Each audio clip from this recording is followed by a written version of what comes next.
গোপালগঞ্জ যে এমনি হিন্দি ফিল্মের স্টাইলে হেডকোয়ার্টারে বৈশা যে মানুষ মারলো, গোপালগঞ্জে যারা মানুষ এরা কি মানুষ না?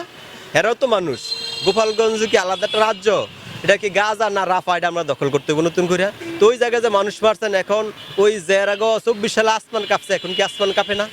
বুঝছেন, এইলো বিষয়। তবে বাস্তব কথা হয়েছে গিয়া, সরকার এনসিপির প্রোটোকল দিতে যায় কোটি কোটি টাকা খরচ করে, কোনো সমস্যা হয় না।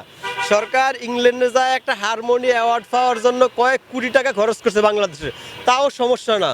যখন একটা বিমান দুর্ঘটনা হয়েছে তখন সরকার আল্লাহর রাস্তায় ভিক্ষা খোঁজে ফেসবুকে, যে আমার ভিক্ষা দেন। তো জনগণের বেলায় ভিক্ষা খোঁজে, নিজের বেলায় হাজারো কোটি টাকা লস করে এই সরকার ক্ষমতা আইসা তার ব্যাংকের যে ঋণ, খেলাফি ঋণ, এগুলা কাটাইলো। তারপরে তার যত স্বার্থ আছে সব স্বার্থ হাসিল করলো। এনসিপির অলরেডি সব উন্নয়ন করা সম্ভব শেষ করে হইলো। কারণ সরকারটা কার সরকার কোন?